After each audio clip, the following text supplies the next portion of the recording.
வணக்கம், welcome to Home Makers channel. ஏலகிரியில் பார்த்தீங்கன்னா நிறைய அட்வென்ச்சர் பார்க் இருக்குது. நாங்கள் வந்து ஸ்டே பண்ணியிருக்கிறது பார்த்தீங்கன்னா ட்ரீபோ லா கார்டனியா. அது பக்கத்தில் வந்து மவுண்டன் வியூ அட்வென்ச்சர் பார்க் இருக்குது. ஸோ அதனால் அதுக்கு தான் போகலாம் அப்படின்னு சொல்லிட்டு இப்போ கிளம்பியிருக்கோம்.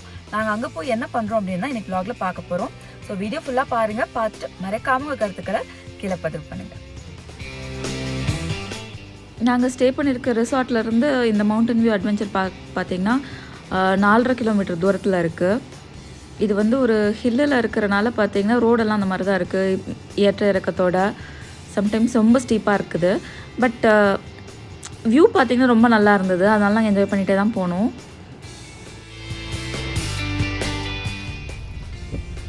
மவுண்டன் வியூ அட்வென்ச்சர் பார்க்கோட கான்டாக்ட் டீட்டெயில்ஸ், வெப் அட்ரஸ் எல்லாம் வந்து கீழே டிஸ்கிரிப்ஷனில் கொடுத்துருக்கேன். வேணும்னா போய் பார்த்துக்கோங்க.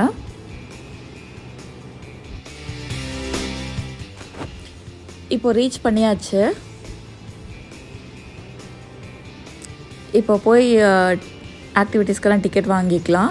நாங்கள் வந்தது ஒரு சண்டே ஈவினிங் தான். அதனால் பார்த்திங்கன்னா கூட்டமே பெருசாக இருக்கல. யூஸ்வலி சண்டே ஈவினிங்ஸில் கூட்டம் இருக்காது அப்படின்னு சொன்னாங்க. சாட்டர்டேல தான் ரொம்ப கூட்டம் இருக்குமாம்மா. இங்கே வந்து ஒரு கஃபே இருந்தது. ஆனால் நாங்கள் போகும்போது அது ஒர்க் ஆகலை. ஸோ அது எப்படி இருக்குன்னு எனக்கு சொல்ல தெரியல. ஸோ ஒரு ஆக்டிவிட்டிக்கும் என்னென்ன ப்ரைஸ் அப்படின்னு கொடுத்துருக்காங்க பாருங்கள். பாஸ் பண்ணி வேணால் நோட் பண்ணிக்கோங்க. ஸோ தனித்தனியாக போகணுன்னாலும் போகலாம். பேக்கேஜ் மாதிரியும் வச்சுருக்காங்க. ஸோ தனித்தனியாக போனால் தான் இந்த ப்ரைஸு. பேக்கேஜுக்கு என்ன அப்படின்னு அடுத்த கிளிப்பிங்கில் கொடுத்துருக்கேன் பாருங்கள். ஸோ கிட்ஸுக்குனா 2 பேக்கேஜ் இருக்குது. Package 1, package 2. ஸோ ஒரு பேக்கேஜில் என்னெல்லாம் இருக்குது, அதுக்கு என்ன ப்ரைஸ் அப்படின்னு கொடுத்துருக்காங்க.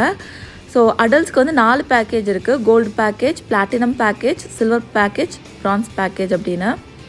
ஸோ ஒரு பேக்கேஜும் என்ன ஆக்டிவிட்டி, அதுக்கு என்ன ப்ரைஸ் அப்படின்னு கொடுத்துருக்காங்க.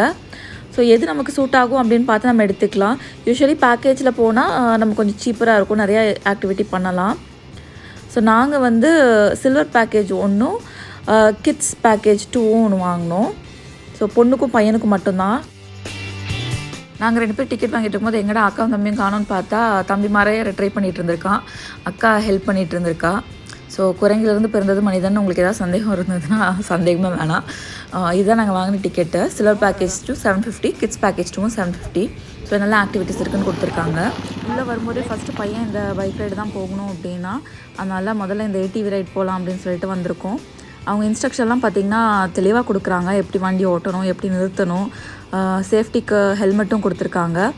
ஸோ பையனும் பார்த்திங்கன்னா பயப்படாமல் ஓட்டினான். ஸோ அவனுக்கு இது ரொம்ப பிடிச்சிது. ஸோ அவனுக்கு கொடுத்த பேக்கேஜில், அந்த கிட்ஸ் 2 பேக்கேஜில் பார்த்திங்கன்னா இந்த ATV ரைடு இன்க்ளூடட். ஆனால் பொண்ணுக்கு வாங்கின பேக்கேஜில் அது இன்க்ளூட் ஆகலை. ஆனால் அவளும் போகணும்னு ஆசைப்பட்டா. ஸோ அவள் வந்து கொஞ்சம் பெரிய பொண்ணு அப்படிங்கிறனால 180cc 200cc போகலாம் அப்படின்னாங்க. அது கொஞ்சம் பெருசாக இருந்தது. அதனால் அவளும் இந்த 90cc ATV ரைடே போகட்டும் அப்படின்னு சொல்லிட்டு இது பண்ணோம். வண்டி ஓட்டும்போது பார்த்திங்கன்னா பையனும் கூடயே ஓடிட்டு இருந்தான். ஸோ 2 பேருக்கும் பார்த்திங்கன்னா இங்கே வந்ததில் செம்ம குஷி. ஆக்சுவலி இதுக்கு முன்னாடி பார்த்திங்கன்னா ஃபண்டேரா பார்க் போயிருந்தோம். அங்கேயும் வந்து நல்லா என்ஜாய் பண்ணாங்க. அதுக்கப்புறமா தான் இங்கே வந்தோம். ஸோ கொஞ்சம் டயர்டாக இருப்பாங்கன்னு எதிர்பார்த்தோம். பட் இங்கே உள்ளே வந்ததுக்கப்புறம் பார்த்திங்கன்னா 2 பேருக்கும் செம்ம எனர்ஜி வந்துருச்சு. ஸோ அடுத்தது பார்த்திங்கன்னா ஆர்ச்சரி போனோம். இது வந்து பேக்கேஜ்லேயே இன்க்ளூடட் தான். ஸோ ஆனால் இதில் பண்ணுறதுக்கு 2 பேருக்குமே இன்ட்ரெஸ்ட் இருக்கலை. ஏன்னா பொண்ணு என்ன கம்ப்ளைண்ட் பண்ணா அப்படின்னா, அந்த வில்லு வந்து ரொம்ப ஹெவியாக இருக்குது, பண்ணுறது கஷ்டமாக இருக்குன்னா. ஸோ அதுக்கப்புறம் அவங்க அப்பா தான் பண்ணாங்க, பையன் பண்ணலை அப்படின்னு சொல்லிட்டான். அடுத்தது வந்து டார்கெட் ஷூட்டிங் போனோம். ஸோ பையன் அந்த கன்னும் ஹெவியாக இருக்குது அப்படின்னா, பட் பொண்ணு வந்து பார்த்திங்கன்னா நல்லா ஈஸியாக ஹேண்டில் பண்ணிட்டா. ஒரு 2 இதை தவிர பார்த்திங்கன்னா மற்ற எல்லாத்தையுமே ப்ராப்பராக அந்த பாட்டிலே ஷூட் பண்ணிட்டா. அடுத்து வந்து கிட்ஸ் பஞ்சி ட்ராம்பலின் பண்ணலாம் அப்படின்னு சொல்லிட்டு வந்தோம். ஸோ பையன் பார்த்திங்கன்னா ஃபஸ்ட்டு வரும்போது நல்ல எந்தூசியாசமோட தான் வந்தான், ட்ரை பண்ணலாம் அப்படின்ட்டு. பட் நடுவில் இருக்கும்போது பார்த்திங்கன்னா அந்த ஹைட்டில் அது குதிக்கிறது வந்து அவனுக்கு கொஞ்சம் மயமாக இருந்த மாதிரி இருந்திருக்குது.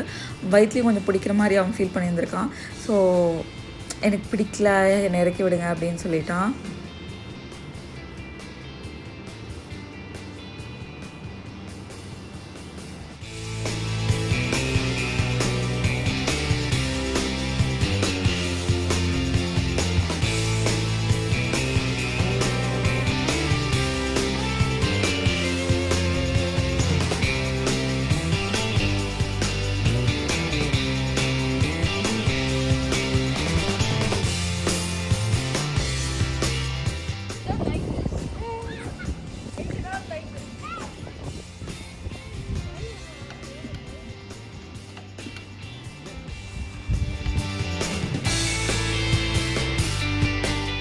கிட்ஸ் பஞ்சி ட்ராம்ப்ளின் மாதிரி பெரியவங்களுக்கு வந்து பஞ்சி எஜெக்ஷன் வச்சுருக்காங்க. ஸோ பொண்ணு அது செய்யலான்னு வந்திருக்கா.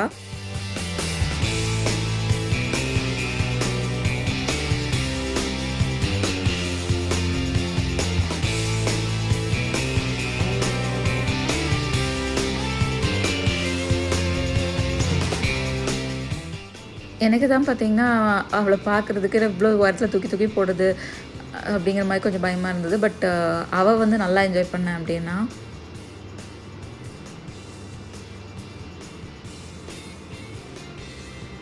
அவளுக்கு பார்த்தீங்கன்னா, இந்த மாரி அட்வென்ச்சர் ஆக்டிவிட்டிலாம் ரொம்ப பிடிக்கும். அவ்வளோ சீக்கிரம் எதுக்கும் பயந்துக்க மாட்டா.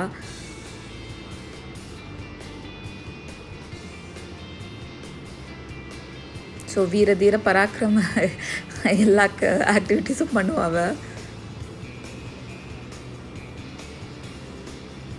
ஸோ அடுத்த ஆக்டிவிட்டி வந்து ஜெயண்ட் ஸ்விங்கு. ஸோ இதுவுமே அவள் பேக்கேஜில் இன்க்ளூடட் தான்.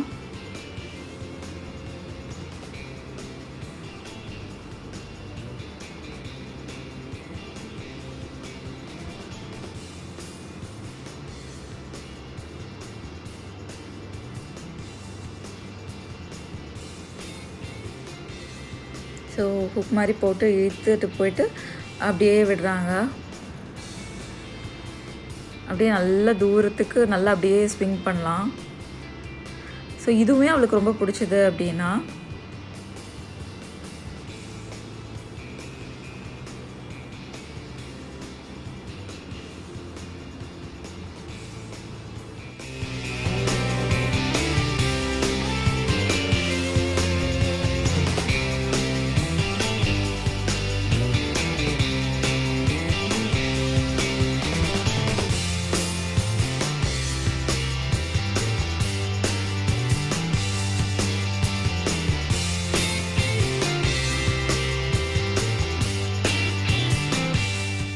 இந்த அட்வென்ச்சர் பார்க் பார்த்திங்கன்னா நல்லா நீட்டாக மெயின்டைன் பண்ணியிருக்காங்க.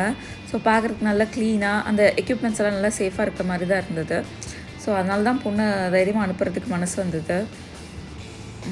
அடுத்தது வந்து ஜிப்லைன் போகிறதுக்காக ரெடி ஆகிட்ருக்காங்க.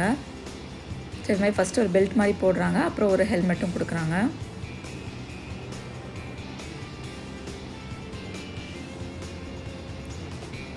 ஃபஸ்ட்டு பையன் ரெடி ஆகிட்டான். அதுக்கப்புறம் இப்போ பொண்ணு ரெடி ஆகிட்ருக்கா.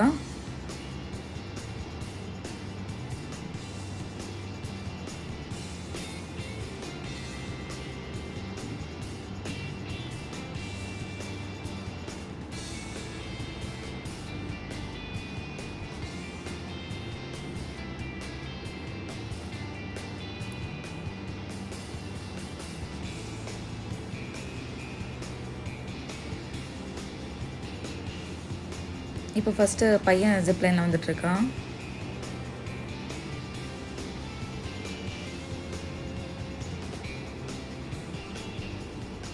இந்த ஜிப்லைனில் வந்தது அவனுக்கு ரொம்ப பிடிச்சது அப்படின்னா,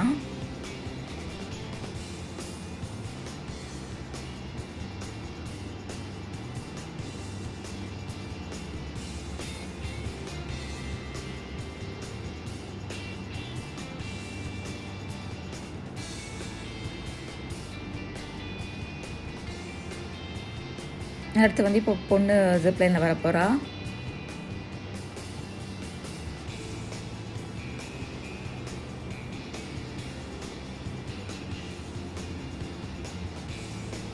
அவளுக்கு வந்து இந்த ஜிப்லைனில் வந்து ரொம்ப பிடிச்சது அப்படின்னா, இன்னொரு தடவை போகணும் அப்படின்னு கூட கேட்டால். பட் நாங்கள் எல்லா ஆக்டிவிட்டி முடிச்சுட்டு வேணால் இன்னொரு தடவை போகலாம் அப்படின்னோம். அப்புறம் போகலை, அப்படியே கிளம்பிட்டோம்.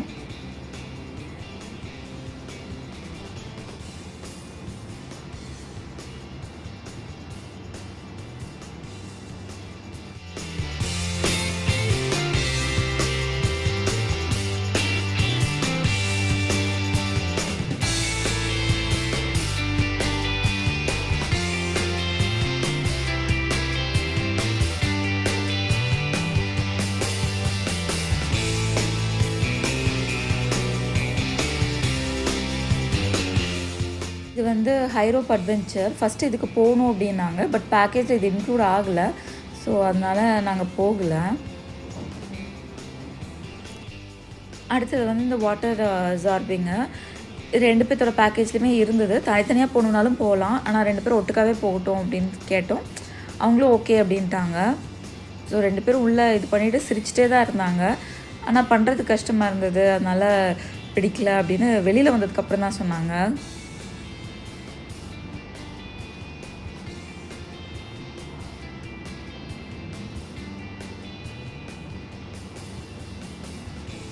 ஸோ இதை தவிர பார்த்தீங்கன்னா அவனுக்கு அந்த இன்ஃப்ளேட்டபிள் கிட்ஸ் வாட்டர் போட்டிங் அதெல்லாம் இருந்தது. பட் அதெல்லாம் பண்ணலை நாங்கள். அடுத்தது வந்து கிரிக்கெட்டு. 2 பேர்த்தோட பேக்கேஜ்லையுமே கிரிக்கெட் இருந்தது. இந்த எல்லோ மிஷின்லேருந்து தான் பால் வரும். ஸோ அடல்ட் பேக்கேஜில் பார்த்தீங்கன்னா 3 ஓவர்ஸு, கிட்ஸ் பேக்கேஜ் 2 ஓவர்னு நினைக்கிறேன். ஸோ பொண்ணு ஃபஸ்ட்டு விளையாடல அப்படின்ட்டா, அதனால் ஃபஸ்ட்டு 2 ஓவர் அவங்க அப்பா தான் விளையாண்டாங்க. ஸோ கடைசியில் தான் அவளுக்கும் விளையாடணும்னு ஆசை வந்தது. ஸோ கடைசி 1 ஓவர் மட்டும் அவள் விளையாண்டா.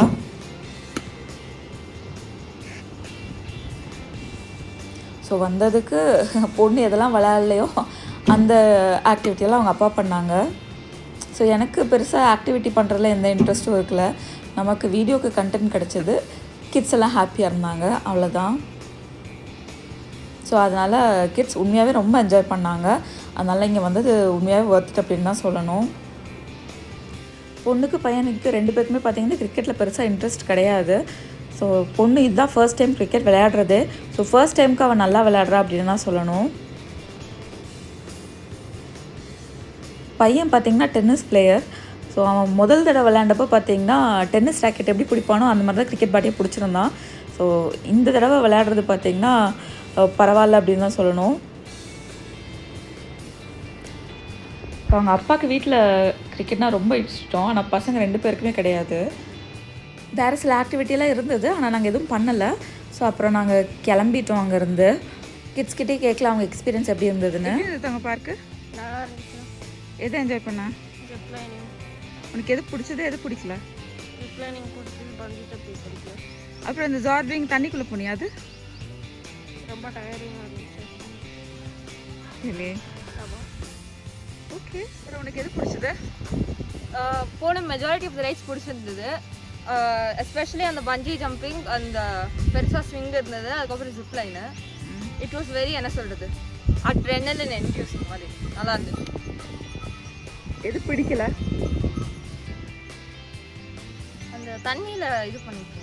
ஏன் பிடிக்கல? அது பிடிக்கல, எனக்கு பண்ண வரல. நல்லா சிரிச்சுட்டு சரியா பண்ண வரலன்னு எனக்கு. ஓகே. இது பைக் மாதிரி ஓட்டுனது? பைக் ஓட்டுனது பிடிச்சிருந்தது, அந்த பெயிண்ட் மாதிரி. ஏன்னா அதெல்லாம் வந்து ஓகே. Thank you for this. இந்த வீடியோ பார்த்துருப்பீங்க. இந்த வீடியோ உங்களுக்கு பிடிச்சிருக்கும்னு நினைக்கிறேன். வீடியோ பிடிச்சிருந்ததுன்னா லைக் பண்ணுங்கள், ஷேர் பண்ணுங்கள், மறக்காமல் உங்கள் கருத்துக்களை கீழே பதிவு பண்ணுங்கள். மீண்டும் அடுத்த வீடியோவில் சந்திக்கலாம். நன்றி, வணக்கம்.